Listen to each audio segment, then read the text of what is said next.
First thing I do, no matter if it's a youth, middle, high school, first day of fall ball with these guys, I say, let me evaluate your posture, right? I'm gonna give you just the 3 things that you can remember or write down that matter more than anything else, not even technical, applicable to almost all sports. I'll just say, hey, get in today what you think your ready position looks like. Go ahead, get in what your ready position looks like. You notice something first and foremost, right? These are 3 college goalies. Not one of them looks the same, right? All 3 of them are really effective goalies, but the beautiful thing for you guys is there's not a right or wrong way. There are 3 non-negotiables that you can take to say, if you're in the cage, here's really what I want you to look at. First and foremost, feet shoulder width apart, right? Your kids are gonna get in there, one guy's gonna be here, one guy's gonna be here, one guy could be here, one guy could be facing the wrong direction in the cage, right? So they're facing me. The thing I say more than anything at peak goalie and with these guys, feet shoulder width apart. Chris is a little bit wider, he's shoulder width, and I probably say these 3 things the most: knees bent, hips back, chest up, right?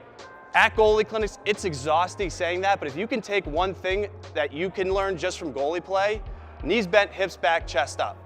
Not unusual. If any of you have ever played or coached football or coached any sport of athletics, I don't know what the name for it is, but it's that just general athletic posture that leads to you being the most explosive, right? At our level, even watching film with these guys, when they have issues in the smallest of ways, it comes back to one of those 3 things, right? Maybe it's that he's standing up a little bit too tall, right? You bend those knees a little bit, now you're more athletic. Sometimes I notice they're kind of sitting back on their heels like this, hips back, right? Now you're balanced. That's typically one of them. And then the chest up, right? How you're presenting and staying balanced. Typically one of those 3 things, if anything, is the issue if a goalie's having trouble saving shots, right? So hop in your ready positions again. Feet are shoulder width apart, knees are bent, hips are back, chest is up. Awesome. The battles you don't need to fight as much, the hand positioning, right? You want to be a little more vertical, no big deal, right? You want to be at a 45, no big deal. Dan Berger, he's kind of vertical with this stick. Zach Goalie, he's kind of more at a 45. Chris as well. Notice Chris's hand's a little more in, top hand out. Not battles you need to worry about. The only thing you can focus on, just making sure the hands are out and away from the body, right? If you have a goalie, you're gonna say something's not right with his hands. You might notice their alligator arms or something like that. Hands out, right?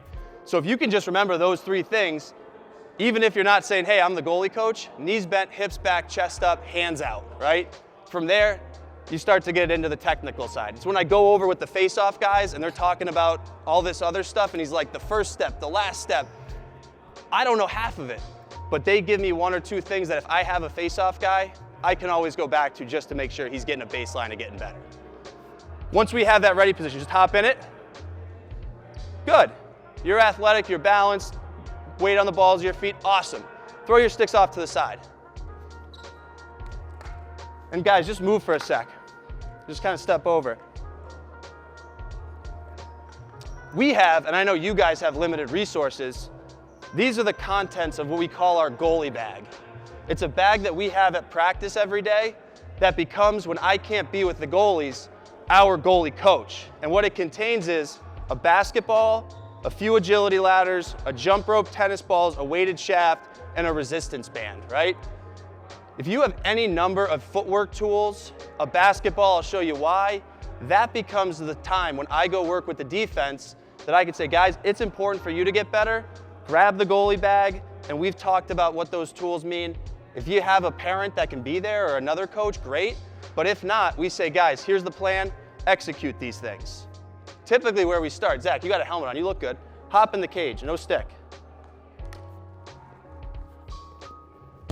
We start with this thing, right? The biggest issue, and this goes to also who can be a good goalie for you. We've worked with towns where we say, guys, it's a free clinic. Anyone who wants to play, just show up with all your normal stuff and we're gonna help you, number one, fall in love with the position, but help the town figure out who can play the position, right? It's so telling to me when I say, Zach, hop in your ready position, kick my stick out of the way. We call it step body balance. It's the ability to attack the ball, right? So many people say having quick hands, lead with your top hand. None of that matters to me as much as the kid that can just explode and attack the ball. It's usually the weird guy, right? It's the crazy guy who says the ball's going there, I'm gonna go put myself in front of it. The guy that goes the other way, he might not be your goalie, right? So when we start with really raw goalies, take sticks out of it and having to catch a ball, and let's just see what step body balance looks like. I'm watching his feet, right? As you work with your goalies, just watching their feet, and here's what you can keep an eye on. Number one, he's stepping and attacking that ball. He leads with his front foot, brings his back foot and balances up. Step, body, balance. You're gonna find, you're gonna put a kid in there, don't step to the ball. Just kind of throwing his hands at it, right? You reinforce it. He could get good one day, but if there's a kid in your program that you're doing this with, and just by instinct, you say, hey, step, attack that ball, bring your back foot, he can step and catch that ball. Usually a great starting point that you can work with. We work with a lot. It's just not there for them. They might not be that kid that's gonna be your goalie, but we always find one or two that you say it and they go, all right, you're just saying, get my body behind the ball and I'm gonna make saves? I'm a little nuts, I can do that, right? So we just start here and I'm watching his feet. Not a basketball player. But you notice the footwork is really fluid. Every time he goes to that ball, he's getting his body behind it. None of these saves are being caught out away from his body. He's catching everything, and if his hands miss it, it's hitting him. You can use anything. You could use a bowling pin or anything. I don't care. The things you'll notice as you start to work with him, you go, man, this kid could do it.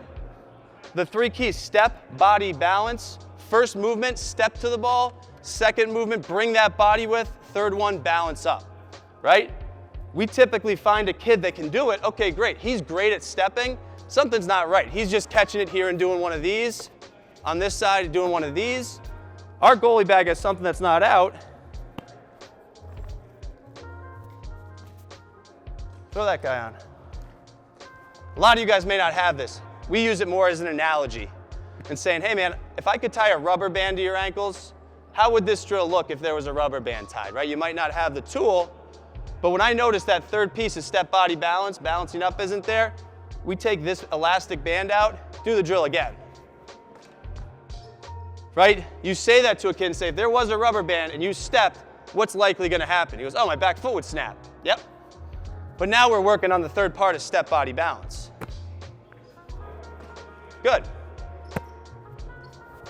Notice he's getting himself there, that first movement, getting his body behind it, right? At the most simple level, just getting your head and chest to the ball, even if you're not a great lacrosse player, at least you're gonna eat some shots and make some saves.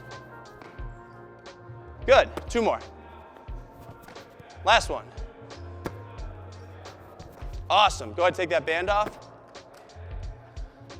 From there, that's really kind of where I think for you guys, this whole thing can sort of end at the basic level, right? You get that kid in his ready position, couple cues, knees bent, hips back, chest up, do all that work just like a linebacker in football, right?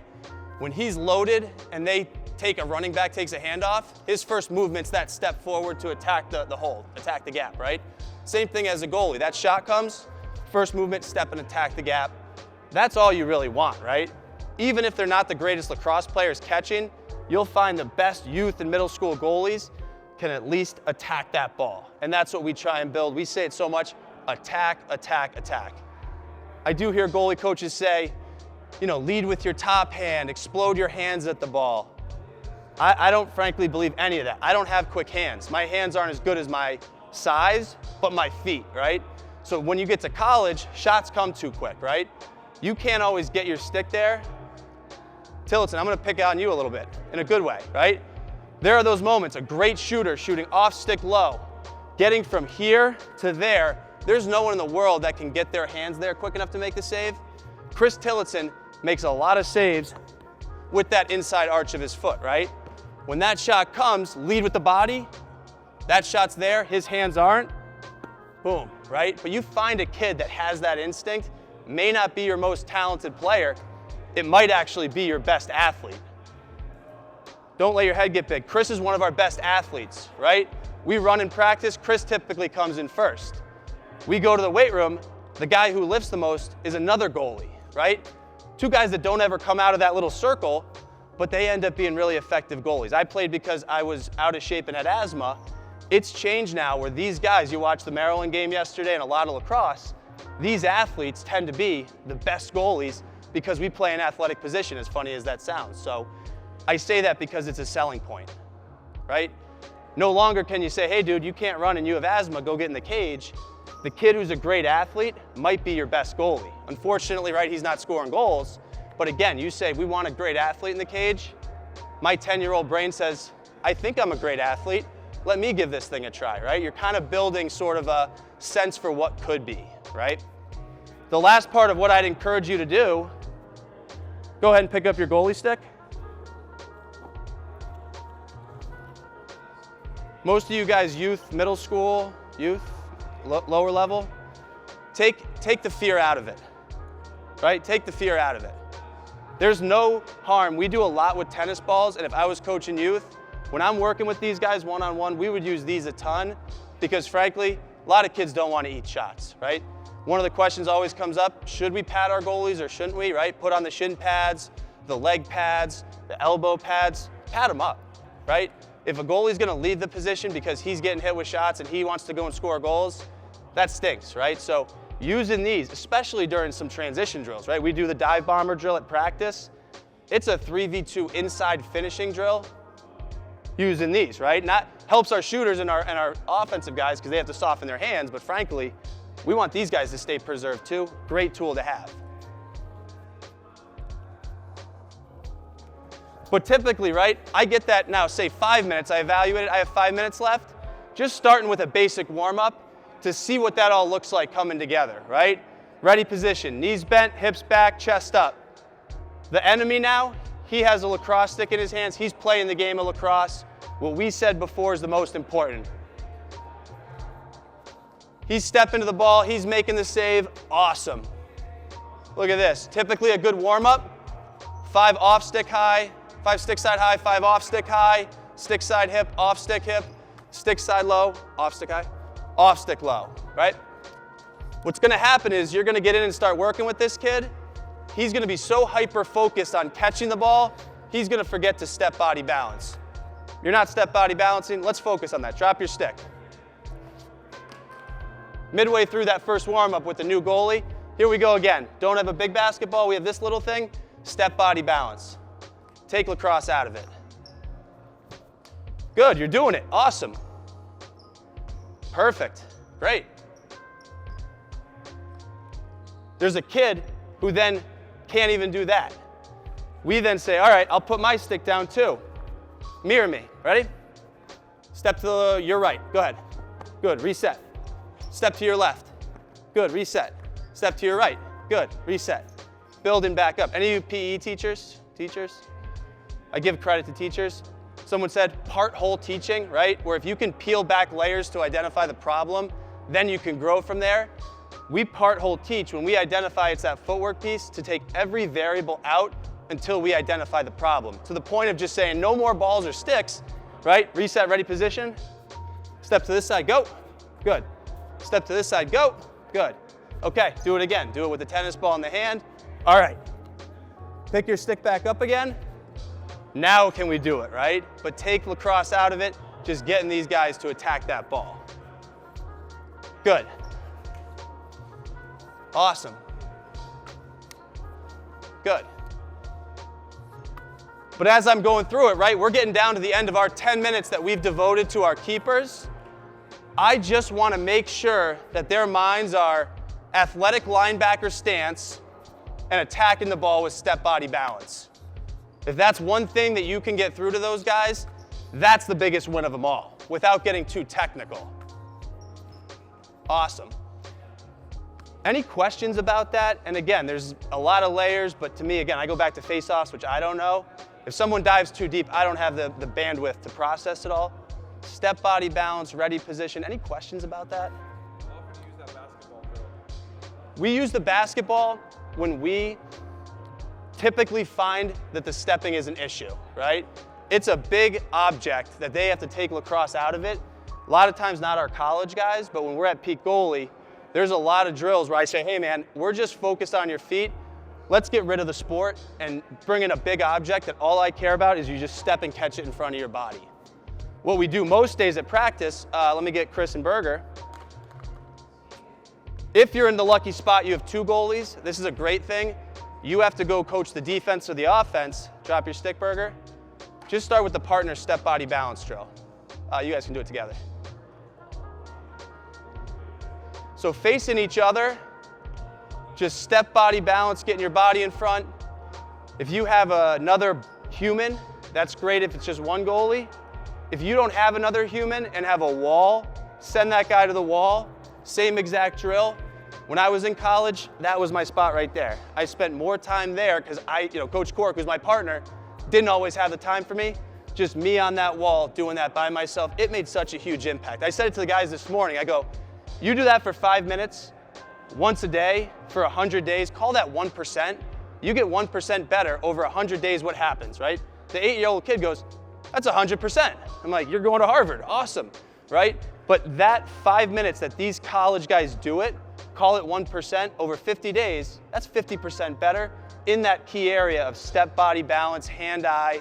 Keep doing that drill.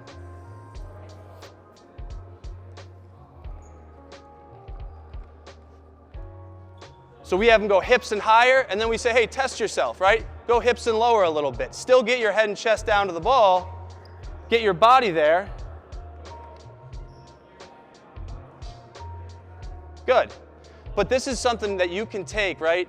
To have a toolbox of things that aren't just goalie, get in the cage. That's the enemy of finding the guy that could play for you, right? Resist the urge to say, I'm here, the offense is here, he's our goalie, that's your house. That's gonna find the kid that just goes, man, I would rather be scoring goals than getting shelled all day.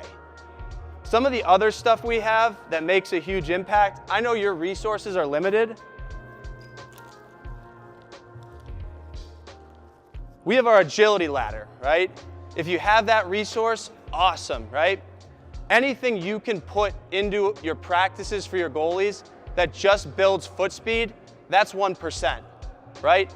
Just giving them that ladder. Doesn't even matter the pattern of what they're doing on it, especially if those kids are getting physically bigger. Dan Berger came in last year at his size. No offense, Dan, you were clunkier last year than you are this year. You grew 6 inches from the time probably you were in 10th grade until now. His feet were clunky. Just moving those big clunky feet made him a little bit quicker, made his step body balance better. So typically what we do is, I'm going with the defense. I'll say, hey, Zach, you're on the ladder. Chris, you're on the jump rope. Berger, you're on the resistance band. Go ahead, take that ankle resistance band. Just find a line on the field. And I'm just saying, hey, I'm going with the D guys. Again, you might not have these resources. One guy, put your stick on the ground like this. Again, we just want to get active feet. We're just working on our mechanics of getting our feet active. Anything you can do to get big clunky feet, undeveloped feet moving is 1% better, right? Doesn't have to be an elaborate plan, but moving feet will allow for better step body balance. So go ahead, hit the ladders.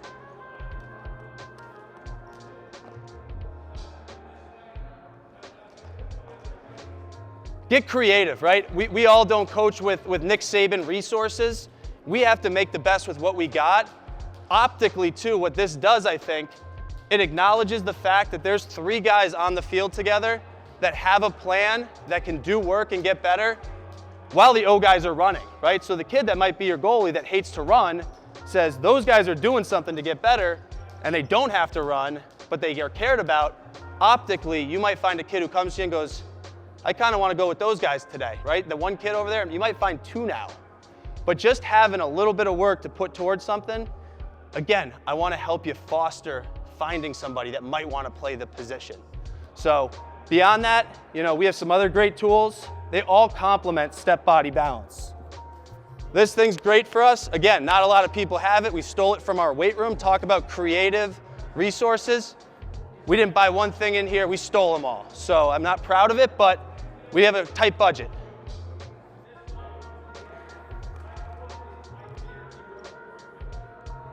Everything we do in their training, footwork, step, body, balance, explosiveness. So again, there's a lot, but it all comes back to that first piece we talked about, being explosive and attacking the ball.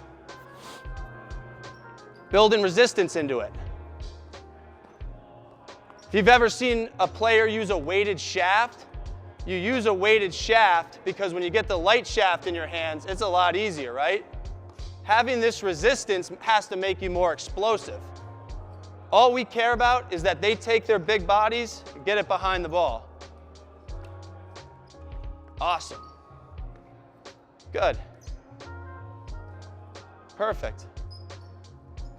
Just great tools to get their feet moving, but really build explosive steps, right? So beyond the goalie position in sport, just having that ability to attack the ball.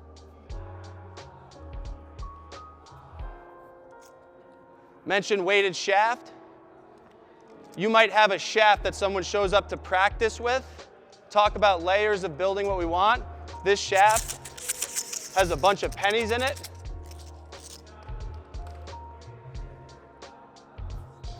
You might not have a shaft, but a guy might have a backup stick. Take that big head out of the equation, right? It's like guys on your team who have deep holes. That's their crutch, right? They think being a great defenseman means, like Jack Reed, you just throw big checks, right? You're probably sitting at practice going, guys, feet first, feet first, feet first. At some point you go, you don't know how to play feet first defense. Throw your pole right over there. You're gonna learn today how to play feet first defense. That head that he has on his goalie stick, that's his 6-foot pole. It's his crutch that's not gonna help him. So give your goalies a short stick, a tennis ball. For us, we have the weighted shaft, but same point of emphasis, step, body, balance. Gotcha. You wanna feed me a burger? Here you go. And all we're focused on, right? I don't care if he makes the save. He's at a big disadvantage, but you'll notice he can get his body most times to that ball.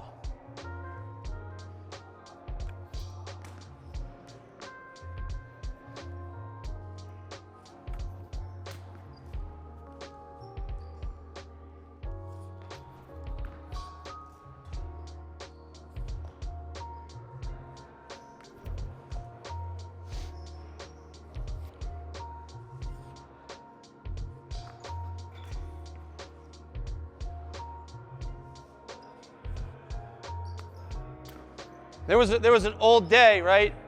When I first started playing, I had a dad that coached that played a long time before I played and used an old school teaching tool that we can't use today, where he goes, listen, if this next shot you don't step to the ball in the way I want you to step to the ball, I'm taping your hands behind your back, right?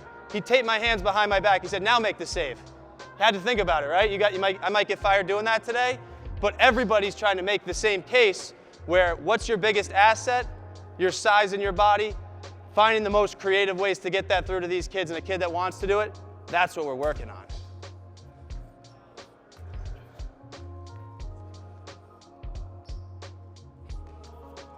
Again, optically, if a group of your O or D guys that think they're O or D guys see a dad or an injured player or any person that's a warm body putting tennis balls on the goal for a kid that has a plan, that's not getting hurt, that's not running a ton, that's learning and growing in a smaller format, those things do make a big impact. And if you do try it, again, a little more work on your part, we've always heard someone comes back and goes, hey, someone else came up to me and said, I want to play goalie today, right?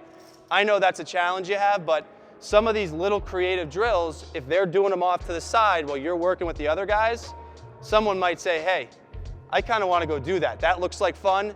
Also, he's not running. Also, he's not getting hurt. You might find a goalie just by doing some of these little drills, okay? But that's it for our goalie bag. Again, anything you can put in that builds foot speed, explosiveness, step body balance, that will help you. Frankly, I walk around my basement, which is cluttered with junk sometimes, going, what could I take from here, right? There's stuff I have at home that I could just use to put in front of a kid to say, hey, this is gonna help you, just coming at you to get your body behind it, okay? The last one I'll show you, really unequipped, maybe saying, you know, I don't remember all the coaching tools. I remember step body balance. A resource we all have, a line on a field, right? And when I'm swamped with other stuff, we're trying to put in a game plan and a scout, those guys are looking at me going, hey, what am I doing today? I forgot. I didn't make a plan for you. Hop on that line, Zach. Most people know this drill. You might say it's basic, but you guys walk the line ever? Chris walks the line every single day at practice, right? On his own volition, good for you. But just using that idea of building muscle memory through the mechanics of stick side high, stick side hip, off stick hip. Go ahead, face that way. Yep. And just go through your motion of walking the line. Good, get both feet over the line. Good. Good. So I'm over here working with the D guys. Hey, keeps, walking the line. Peek over. Make sure both feet are getting over that line, right? If that back foot's not coming, make sure it comes. Go back. You can have them doing some really easy stuff. Most people know walking the line. It may seem simple. Again, Chris does it every single day. I think it makes a big impact. And frankly, you know, I was on some teams that did have that belief, you know, and when I would go, and I know many of you, again, not goalie coaches, didn't have a goalie coach in town. I went to peak goalie every year. One of the camp I now co-own with Coach Cork, I was a 16-year goalie. My coaches were the ones who said it, right? I can't devote the time to you that you need. That 3-day summer camp I went to was my reset every year, where I learned something new for the age I was at that I was on the hook for. I went to a couple clinics, but every year I would go back there and spend 3 days at camp with guys that love the position like I do, grew in the love, fixed a few things, but that became like my cyclical reset. So if you could just take that, right? It doesn't have to be peak goalie. You know, there's Bill Pilot. I think, you know, Gittleman still does some stuff, but just saying, hey, you seem like you really like this. The sheer fact, if they can make that time to go to a camp, you spend any amount of time with other goalies, you realize there's a greater community that might keep your guys on the hook. But the one thing, and Dan just mentioned it, that you can do, to take 10 minutes, if you're sitting there going, we're just cycling through guys trying to find one guy that'll just stand there for 15 minutes, just sell that stuff, right? You know, Chris said, hey, I'm a great athlete. I can serve the cage well, right? Sell the athleticism piece. People say, you know, oh, you're like the kicker in football. We mentioned go off to the side and do your stuff. I always watch the kickers do their stupid kicker stuff. Frankly, we're building good athletes, but those guys have the individual attention, but also the ability to change the game. They're closer to boxers, in my opinion. People say kickers, I always say boxers, right? You're not on the field not taking hits, you're in the ring taking punches, right? And you have the ability to change the game and win the fight, but also that kid you want in the goal, you're gonna be the leader of the defense, right? You're not just there to make saves. We wanna put you in there because whoever you are, you have the respect of your teammates and you can lead. I want that, right? These guys said it. You start to hear some of these cues, 1 or 2 guys that say, I'm willing to give it a try, and they get in and get a little bit of love. They don't get hurt. You pat them up a little bit. Now you sort of have a goalie culture, right? I always think it's interesting. You watch D1 lacrosse, Dan Berger, where he went, 2 goalies on Notre Dame from Chaminade, right? A lot of Chaminade goalies. They're a great program. Guys go play from every position, but they're doing something right in that position to keep finding guys that can go play at the highest level. I know other programs that are really good. Every year I talk to their coaches, they just say, our goalie's a bad spot this year. We're trying to find the guy. And I say, what are you doing to foster the position? Nothing, right? So if you could just build in a minute, 2 minutes at the end of a practice saying, hey, there's this position that's really important. You get to change the course of the game and lead the team. If you think you're a good athlete that has that leadership quality, come talk to me. I'll teach you a little bit. We're not going to throw you into shooting drills. You might find you have 1 or 2 more guys, and then, hey, next year, a couple more guys, right? And then you're that town everyone talks about going, they're kind of producing some goalies. Say a shot's coming straight at the keeper, right? Step body balance is a 45-degree step. If that shot's coming at you, right, it doesn't make sense to step 45 degrees away. Hop back in the cage. The key is any step you make as a ball is coming at you can trigger step body balance, getting that ball, the body to the ball, right? So I'll just shoot a couple here at Zach. Notice as he sees these, he still leads with the body and lets the hands follow. But that first step isn't taking him out of position. It just triggers his body getting to ball level, especially 5-hole, right? You'll see a lot of goalies when that ball's coming down here, they just kind of hinge from the hips. That first step that Zach takes triggers the motion to get down, head and chest to the ball.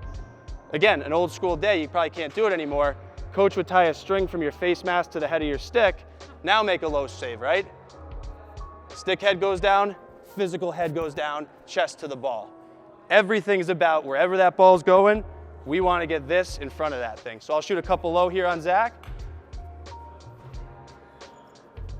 Over exaggerate that motion to get your head chest down to the ball. Notice I'm seeing the crown of his helmet every time he makes a save.